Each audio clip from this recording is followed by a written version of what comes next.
Hello everyone and welcome back to the channel. I'm G&G and in today's episode of Sleeping Giant we are looking back at our pre-season transfer action and a preview of the season ahead. It's season 4 here at Bordeaux, our third season back in the top division in France, and we also have some Champions League qualifying to look forward to, but we'll get to that later on in the video. So let's get straight into the transfer action, and we have been busy this summer, but we've been working on a very tight budget, so we've had to sell players to make money in to buy players. And we'll go through the players in first of all. And first in is a new right wing back for us. It's Enrico Del Prato, and he comes in from Parma for 3.1 million. Solid wing back, nothing spectacular about him, but he does give us a little bit more on that right wing, which means Brandon Williams can switch over to left wing back full time, and that just with Ikome leaving, that just gives us that option. And we compare him to Macon, who we will be fighting for that position with. You can see he is an improvement on Macon. He just better defending, better mentals, better in the air, a little bit better attacking too. Probably just a little bit slower, which is a bit of a concern. But 3.1 million, 25-year-old Italian, that I think is a pretty good deal. The next one is a new striker, and one I am very excited about. It's Pablo Palacios from Boca Juniors, an Argentinian 18-year-old striker, and I think he could be a huge player for us in years to come. He has brilliant potential alongside Bazdar. Those could be our front two for a long time. Really quality player. 14 finishing and 11 composure already, but his stamina at 16, teamwork at 16 as well. So brilliant player. His acceleration has already gone up to 15 as well since he signed. So he could be a really important player for us for years to come.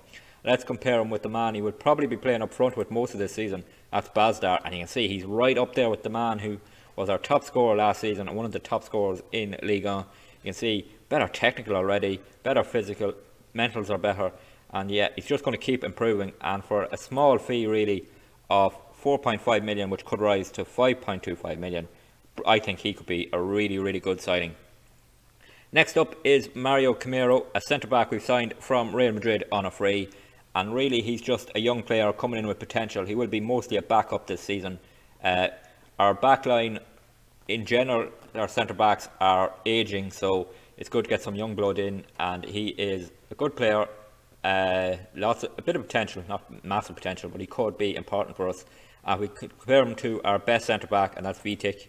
You'll see he is lacking there. Look, Vitek is our best player, but I think potential wise he has it. He could be a player we could sell on for a profit in years to come, coming in on a free. He will hopefully develop. We will give him game time this season, but he will be mainly a backup, almost a backup to the backups. But yeah, it's just a free signing and a free shot at a player. Next up, Pablo Moreno, who was on loan to us last season. We already agreed this transfer. He comes in for 1.8 million from the great partnership with Bazdar. With Palacios in now, his games might be less, but he will play games, and we will try and get him in alongside Bazdar, and hopefully he can improve on his goals from last season. That was the only thing lacking really, is he didn't score enough, but he was really good in the build-up of a lot of our play. Next up is another centre-back we signed from Benfica for £3 million. It's Guilherme Gaspar, and he comes in 19-year-old centre-back. Again, a player with a lot of potential, and he just, we're trying to, as I said, make our centre-backs a bit younger.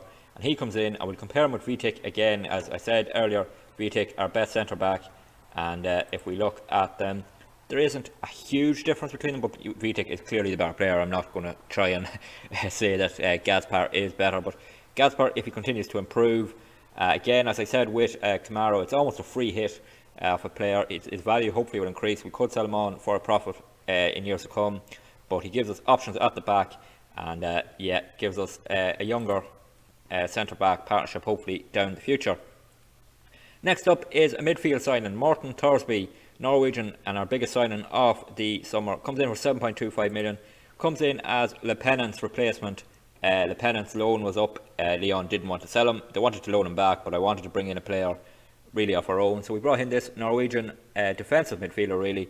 He'll be on ball winning midfielder, and the things that stood out to me were these: determination at 20 stood out straight away, teamwork 18, work rate of 16, and then look at his physicals: strength, stamina, natural fitness, and jump and reach, which could be important at set pieces at both ends. So yeah, he will be our midfield ball winning midfielder, and we compare him to the other player who would be playing that role, and that is Sissoko, who had played there for a few years for us. And you can see here, much better player, Torsby, much better. Sissoko will be a brilliant backup for us. And we had a few bids in for Sissoko. He was one player I didn't want to sell to make money. But Torsby comes in for that big fee of 7.25 million.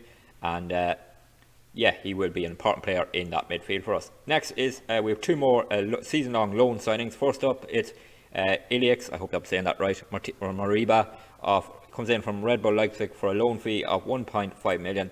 And he's really given us midfield options in more attacking roles behind Lafy and Onahai. Onahai actually picked up an injury and will miss the start of the season. So Mariba will be playing games for us at the start of the season for sure. 22-year-old Guinean, I think. Am I right? Yeah, Guinean. And we'll compare him with, let's see, he's playing Mazzala, so he'll be really taking Lafy position. Where is Enzo Lafy? There he is. Enzo Lafy's position. So you can see, there you go. Mariba better than Lafy in a lot of areas. And you know how important Lafy has been for us in the last two seasons. So look at that. Actually, I'm surprised with that because I hadn't actually looked at those two players compared before this. But yeah, Mariba could be a very important player. Coming in on loan, we are paying his wages, are paying a loan fee, but I think he will be very important. And next up is an Icelandic goalkeeper we brought in on loan for the season, and that is because Jorgensen did leave. He handed in a transfer request. We sold him to get the money in to buy players. So in comes Vladimarsson. I hope I'm saying that right, and I'll hopefully learn it during the season. Yeah, solid backup. Liao Zhao Zhang, our Chinese third choice keeper. I wasn't fully confident of him in pre-season in the games he played. He will develop more, but I wanted to bring in a solid backup if needed behind Muric, and this man could do it. We'll compare him with Muric quickly.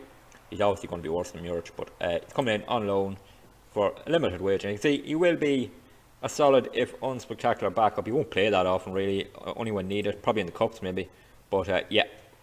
So that was the transfer signings we made in. 21.5 million spent. We had a transfer budget of 1 million, as I said at the end of the last episode. So we did have to sell players to get money in to spend that money. And that started off with Bakwa going to play football in Mexico. We got 8.25 million for him, and it could rise up to 10 million. Wasn't convinced by him in Liga when he stepped up. Really struggled. Was on a long goal drought too. Then started complaining about not playing. You can see here, when we went up to Liga, he only scored one goal in Liga in 2 seasons, and that's in 32 appearances.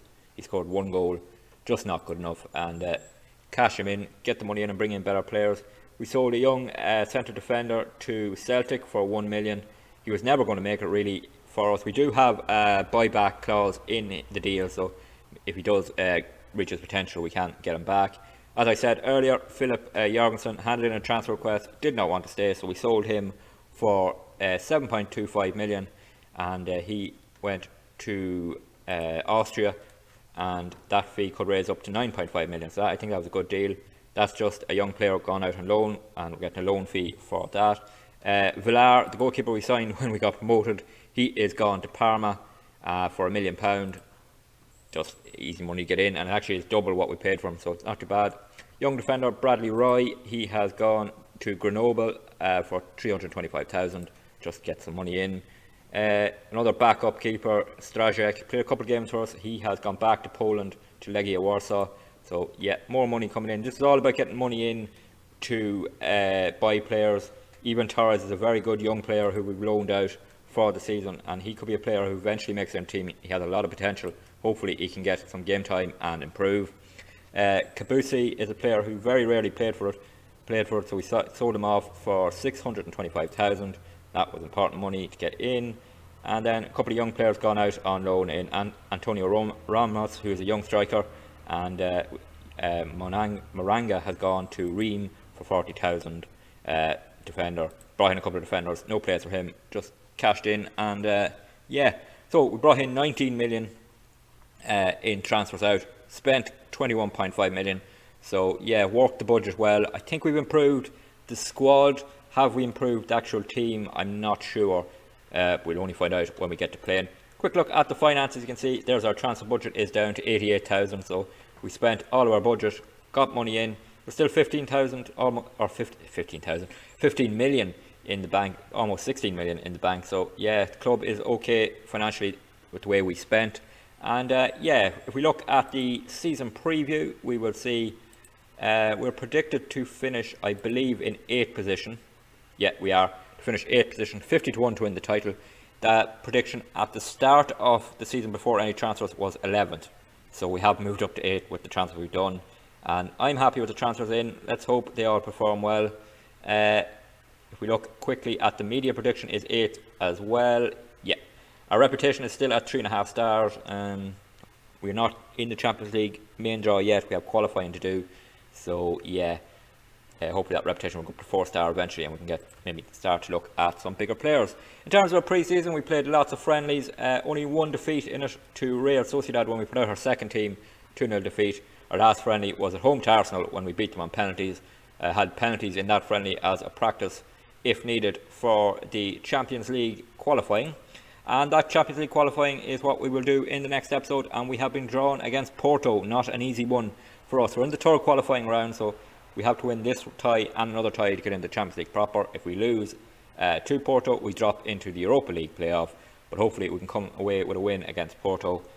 Will be a tough challenge for us, but that's what we'll do in the next episode. Is we'll kick off season 4 here at Porto with the first leg, or here at Bordeaux, sorry, with the first leg against Porto and the opening league game away to Monaco.